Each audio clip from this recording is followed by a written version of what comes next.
Selamat pagi, sahabat The Kristen. Ketemu lagi dengan saya, John Ketaren, tentunya di dalam pojok Theopreneurship. Nah, Theopreneurship itu sebenarnya sebuah istilah di mana penggabungan dari dua kata, yaitu teologi dan entrepreneurship. Ya, maksudnya apa Theopreneurship? Theopreneurship itu adalah penggabungan nilai-nilai firman Tuhan atau nilai-nilai Alkitabiah yang dituangkan, yang dipraktekkan di dalam dunia usaha. Ya, jadi di dalam rubrik ini, dalam pojok Theopreneurship ini kita akan mengajak sahabat Kristen semuanya bagaimana pandangan kewirausahaan dilihat dari sudut pandang nilai-nilai firman Tuhan. Jadi pelaku Theopreneurship adalah pelaku usaha, tetapi orientasinya bukan hanya kepada profit oriented, lebih kepada manfaat pada masyarakat sosial, ya, nilai-nilai kejujuran yang kita tekankan di situ, etos kerja, dan banyak hal, nilai-nilai kebenaran yang harusnya kita bisa praktekkan di dalam dunia usaha. Nah, pagi ini saya tidak sendiri, saya bersama dengan seorang tokoh, saya katakan, yang dulunya sudah berkecimpung dalam dunia kerja, ya, puluhan tahun, dan sekaligus juga setelah pensiun menjadi seorang wirausaha. Nah, kita kenalan dulu ya dengan sosok yang satu ini. Selamat pagi, Pak Sinuraya. Pagi Pak John. Aduh, asik. Pagi-pagi gini sambil ngopi kita ini Pak ya? Ya. Ngopi. Segelas kopi akan banyak bercerita tentang UMKM. Asik. Melalui ngopi pagi akan membuka inspirasi. Oke, kita kenalan dulu dengan Pak Sinuraya ini. Pak Sinuraya sebelumnya itu punya pengalaman kerja sampai 30 tahun Pak ya? Ya, bisa dikatakan gitu. Saya dulu berkarier di Astra Group, ya, itu setelah itu pernah juga di perusahaan Air Purchase, Alam Raya Group, dan pernah juga di perusahaan asing AC Harris. Nah, Oke. tapi dulu pun saya bekerja sewaktu jadi manajer di Astra, saya udah bikin PT juga. Oh, jadi sambil bekerja wirausaha. Wirausaha, karena Oke. saya waktu masih berpacaran sama istri saya, kami sepakat buat perusahaan. Dia komisaris, saya presidir. Oh gitu. Ya. Terus itu gimana Pak? Ya, ya. Bisnisnya bergerak bidang apa? Kalau dulu itu bergerak di bidang alat-alat tulis kantor. Oh, Jadi ATK, kita oke. produksi sendiri, seperti kertas fotokopi, stencil paper, mat, semua buku tulis. Itu posisinya masih dalam konteks pacaran tuh Pak ya? Belum menikah ya? Pacaran, dan kami kerja, dia kerja di Santa Maria, saya di Astra. Oh, wah, luar biasa. Dan bisnis itu terus berjalan, terus Bapak juga tetap bekerja? Ya, sampai saya berhenti dari Astra, bisnis itu masih berjalan, cuma udah diteruskan sama orang, kan sahamnya udah jual ke orang. Oke. Nah, Pak Sinuraya ini waktu bekerja di Astra, dia adalah salah satu manajer termuda. Iya, ya. Manajer keuangan dan finance, ya, finance and accounting and finance manager, karena dan itu finance, oke. butuh orang dipercaya, ya. Wah, jadi manajer termuda se-Indonesia di grup Astra. Ya. Umur berapa sih Pak pada saat itu? Ya, hari itu saya sekitar umur udah 41 tahun ya, hari itu ya. Waktu manajer itu? Ya, Oke. banyak manajer yang lebih muda. Oh, 30 banyak, tapi sales manager. Oh, Nah, kalau Bapak karena di ini posisi keuangan itu kan harus benar-benar diseleksi. Oke. Wow, luar biasa. Oke. Nah, kita lanjut nih Pak. Setelah Bapak puluhan tahun bekerja, sambil bekerja tadi Bapak cerita ada buka usaha juga, Ya. dan setelah pensiun Bapak juga wirausaha. Ya. Nah, kalau Bapak lihat nih, kita kan generasi milenial ini cukup banyak nih, Benar. ya kan? Ya. Nah, anak-anak milenial ini kan gitu tamat mikirnya gini, kenapa harus kerja kalau bisa usaha? Benar. Nah, menurut Bapak nih, generasi milenial yang baru tamat, Ya. apakah memang lebih baik dia berusaha atau bekerja dulu? Tergantung melihat karakter anak muda itu. Tapi Oke. umumnya banyak juga memang anak muda ini waktu sekolah dia punya komunitas Oh, yang oke. yang membuat orang itu istilahnya the way of thinkingnya itu Hmm. sudah ngapain harus bekerja capek buat Oke. ini aja mendatangkan duit banyak. Oke, oke. Nah, berarti selama masa kuliah, bagaimana dia menjalani hari-hari masa kuliahnya? Kalau dia banyak bergabung dengan komunitas, Ya. itu membantu dia untuk membuka cara berpikir dan bisa melihat peluang. Benar, benar. Itu maksud Bapak? Ya, itu umumnya yang seperti itu dia akan cenderung ke wira swasta.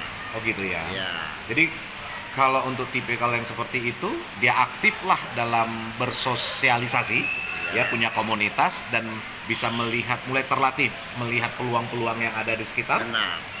Lebih baik dia langsung mencoba sebagai Wira swasta. entrepreneur. Entrepreneur. Oke, kalau dia mencoba sebagai entrepreneur, nah itu kan ujung-ujungnya adalah memulainya adalah pertama ide bisnis Benar, berdasarkan peluang. benar. Nah, tetapi kan ada beberapa ide bisnis dan peluang, ujung-ujungnya adalah modal, Pak.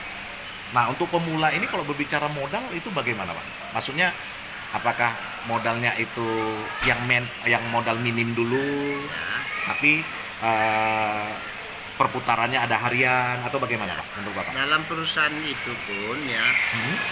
eh, kalau kita memulainya dalam skala kecil dulu, Oke. artinya dengan sesuaikan dengan kemampuan modal kita, Mhm. terus kita cari pengalaman. Mhm. Setelah itu dia akan berkembang. Mhm. Nanti dengan sendirinya si investor akan mendatangi kita gitu. Oh, berarti ada peluang untuk ini usaha kita kerjakan, Ya, ya kita maksimalkan supaya berkembang. ya, Tetapi nanti dengan sendiri kita juga bisa membuka diri untuk investor, benar, untuk Benar, pengembangannya. benar, Jadi benar. tidak melulu itu modal sendiri. benar. Nanti pengembangannya akan datang sendiri. Oke, Investor akan tertarik. oke. Kecuali kalau finansial kita pribadi cukup gitu ya. Ya, Tapi kalau finansial cukup pun kalau misalnya ada orang yang mau menginvest karena melihat usaha kita itu potensinya cukup besar nggak? Kan lebih baik Pak ya. Daripada menggunakan uang sendiri kan bisa menggunakan uang orang gitu. oh ya benar. Jadi kalau uang segoni pun ya Oke. kan digunakan untuk itu bukan bisnis namanya. Bisnis itu kita harus jadi Mhm. kuli bank, karyawan bank.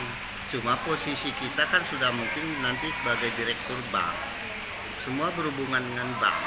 Oke. Nah, ini asik nih statementnya. Bisnis itu Tidak selamanya dengan menggunakan uang perbankan. cash. Harus dilibatkan dengan perbankan. Perbankan. Iya. Oke. Nah, tadi kan Bapak katakan kalau bisnis itu kita kuli Kuli bank. bank. Benar.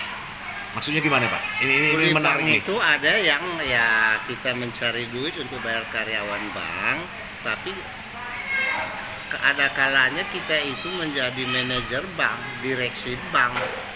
Oke. Kita cari uang untuk membayar karyawan bank itu maksudnya mungkin kita mengajukan pinjaman. Mengajukan pinjaman. Nah, kewajiban kita itu adalah bayar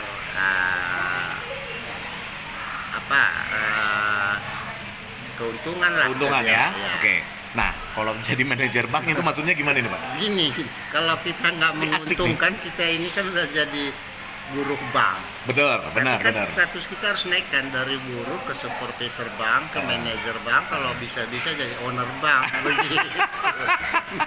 Jadi peluangnya sebagai entrepreneur itu luar biasa ya. Luar biasa sekali. Gitu ya. Tetapi kan untuk jadi entrepreneur itu bicara proses.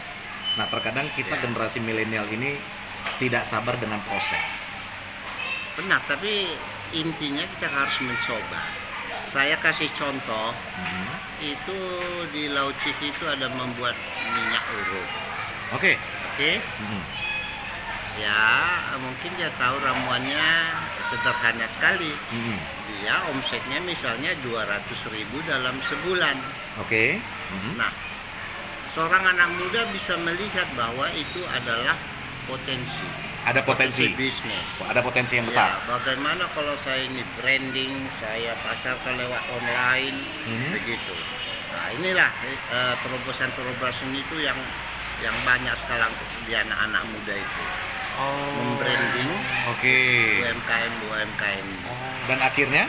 Akhirnya berhasil. Saya ada punya cucu. Hmm. Dulu omset minyak urut karo itu 200.000-nya Sebulan. Ya, Oke. 200.000 Setelah di sebulan. branding, dipasarkan sekarang udah 60 juta per bulan. Iya, udah duduk manis, udah lebih besar dari gaji menteri. Itu hanya minyak urut. Minyak urut toh. Belum lagi makanan. Kan banyak sekali potensi makanan di kita. Ada ubi, ada talas, Iya, ada iya. ini. Nah, itu mulai dari hal-hal kecil itu bisa jadi besar sekali. Peluang ya. Peluang sekali. Jadi sebenarnya melihat sebuah produk itu, apakah kita bisa lihat ada potensi nggak untuk pengembangan produk itu penting gitu Iya. ya. Berarti kan sebenarnya kalau generasi milenial untuk tahap pemula mungkin lebih kepada pengembangan suatu produk. Nah, Bagaimana cara pemasarannya? Ini kan Nah. contoh kayak seperti tadi minyak urut ya, ya. ya. Si produksi hanya bisa memproduksi minyak urut, tetapi tidak tahu bagaimana marketnya, memasarkannya. Iya. Nah, adalah seorang anak muda, dia memasarkannya dan Benar. akhirnya berkembang. Ya. Itu adalah potensi bisnis. Benar, jadi sering sekali kita membuat sesuatu itu karena ada uang, Oke. bukan karena ada pasar. Harusnya. Harusnya ciptakan dulu pasar, baru buat produknya. Gitu. Nah, ini keren nih statementnya. Untuk kita memulai wirausaha itu, ciptakan dulu pasarnya. Ya, lihat potensi pasarnya ada atau tidak, bisa dikembangkan atau tidak. Baru berbicara kepada modal, yang dalam hal ini finansial dan sisi Benar, keuangan. benar. Jangan kita lihat, wah ini bisa dijual tapi pasarnya nggak bisa dikembangkan, kita udah langsung jor-joran mengeluarkan dana di situ. Benar. Seringnya di situ banyak yang gagal, Pak. Iya, sering datang ke saya itu anak-anak muda, Hmm. Pak, apalah usahaku ini ku buat. Mm-mm. Tahu backgroundmu apa ini. Sekarang saya tanya dia, boleh kita berbicara usaha karena saya kan di pemberdayaan masyarakat dengan Oke. TTG, teknologi tepat guna, Oke. home industry. Mm-mm. Aku tanya dulu berapa kemampuan modalmu. Mm-mm. Mm-mm. Gak mungkin kita bercerita tentang bisnis yang besar kalau kemampuan modalnya kecil. Oke. Pokoknya iyalah aku punya modal 10 juta. Mm-mm. Ya udah kumpulkanlah bambu, jadikan tusuk sate, jadikan tusuk gigi, atau kau olah ini menjadi ini. Pasarnya gimana, Kak? Pasarnya sudah ada. Oke. Oke. Kau berhubungan dengan ini. Ya begitu. Tapi kalau bekerja itu bukan hobi, Mm-mm. itu biasanya terasa capek. Melakukannya. Ya, sebaiknya Mm-mm. kita kalau membuat usaha maunya sesuai hobi kita. Passion kita. Kalau bisa passion yang ya rugi pun itu dikerjakan kalau udah ada passion. Iya, kalau di situ passion, rugi pun tetap happy. Kerja happy. Iya. Artinya seorang wirausaha itu harus siap juga rugi ya. Benar. Jadi bukan hanya bicara untung, tapi begitu mengalami kerugian memang harus siap mental. Memang harus kalau wirausaha itu kita udah siap rugi, cuma kita punya plan. Iya. Plan A, B, C. Iya, ada Gitu. apalah ya, perencanaan dan tolak ukurnya lah. Ya, kalau Gitu. aku rugi nanti ini aku akan ke sini, Iya, aku akan iya. ke sini gitu. Oke, sebelum kita lanjut, Pak, mari kita minum Mari lagi, Pak. kita Seruput minum. lagi tuh kopi. Ya, Asik. secangkir kopi, Asik. berbicara sejuta Inspirasi. Jadi rekan-rekan muda, bagi rekan-rekan muda yang ingin membuka wawasan, diskusi tentang entrepreneur, peluang-peluang, Pak Sinura ini membuka diri untuk diskusi. Benar. Ya, Karena saya mau ya hidup bermanfaat buat sesama. Iya. Artinya Oke. saya telah mengerjakan sesuatu yang berguna buat orang lain. Goalnya di situ, Pak ya. Goalnya di situ. Iya, keren tuh. Jadi Silakan rekan-rekan muda, kalau mau tanya-tanya, mau diskusi, bisa nanti hubungin The Kristen Media, ya. Kita bisa ketemu langsung dengan Pak Sinuraya. Nah, Pak Sinuraya, ini kan kita ada pojok tentang theopreneurship. Nah, menurut Bapak nih, pandangan Bapak, theopreneurship itu adalah mengambil nilai-nilai kebenaran firman Tuhan yang dituangkan, yang dikerjakan di dalam dunia usaha. Benar. Memungkinkan nggak itu, Pak, dalam dunia usaha? Prinsip dagang ini banyak. Oke. Ada yang berdagang begini. Aku tahu yang kamu nggak tahu, maka terjadilah perdagangan. Ya, pasti. Ada yang aku tokokin kamu, saya mendapatkan keuntungan. Oke. Nah, jadi kalau kita di The Kristen ini sebaiknya kita tidak oriented semata. Tidak profit oriented. Profit oriented. Kalaupun nanti ada keuntungan, ya kita harus berkomitmen atau punya niat. Keuntungan yang aku dapat ini sekian persen, aku salurkan untuk sosial. Oke. Nah, tentu di sini nggak terlepas dari ora elabora lah ya. Berdoa Dan bekerja. Oke. Dan umumnya kalau kita berusaha itu dengan melibatkan Tuhan, itu jalannya pun akan Berbeda diberkati. ya. Ya, biasanya diberkati. Hasilnya juga beda. Hasilnya akan beda karena di situ bukan nafsu yang bekerja. Ya, itu Oke. kita artinya selalu bersyukur. Wah. Jadi memang sangat perlulah kalau prinsip theopreneurship ini mulai kita kita Mulai kita buat, kerjakan ya. ya di kalangan wirausaha. Benar, Kristen. karena sebenarnya kalau kita bekerja dengan tulus, marketnya besar sekali. Oke. Pak Ketaran kan bisa bayangkan berapa jemaat di Medan ini aja, jemaat Kristen. Umat Kristen. Iya. Ya, Nah, ya. kalau 2%-nya ada, Itu market kita, market kita bukan main itu. potensinya ya. Potensi sekali. Wih. Nggak usah jauh-jauh bikin kacang tojin aja kan gampang ya. Oke. Nah, seandainya 2.000 aja yang membeli kacang tojin kita sehari 2.000 bungkus. Udah 2000 bungkus ya. Oh ya, kali 2.000 bungkus dia kali 200 perak untungnya udah Oke. berapa itu? Iya. 400.000 juga 400.000 per hari. per hari. Gaji tenaga harian lepas pun cuma 100.000. Nah, begitu. Wah, ini menarik nih. Artinya kalau kita lihat dengan populasi Kristen di Sumatera Utara sebenarnya itu adalah market, sekali. potensi. Nah, tinggal bagaimana apakah kita bisa melihat itu sebagai potensi atau tidak. Ya. Nah, jadi rekan-rekan semuanya, jangan pernah berhenti ikuti terus pojok theopreneurship ini tentunya di The Kristen ya. Nanti kami akan terus diskusi lagi ya dengan topik-topik yang lebih hangat. Ini masih berlanjut. Ya, ini masih berlanjut. Kita keep dulu karena kita mau menghabiskan minuman kita, kopi kita. Karena kopi panas diminum dalam kondisi panas. Ya benar, Pak ya? Benar. Ya, karena kalau udah dingin harganya beda. Seruput kopi. Seruput kopi. Oke, demikian yang bisa saya sampaikan dulu dalam bincang-bincang kita tentang theopreneurship hari ini. Ya, akhir kata saya John Ketaren dan Pak Sinuraya mengucapkan selamat beraktivitas. Tuhan Yesus berkati. See you, bye-bye.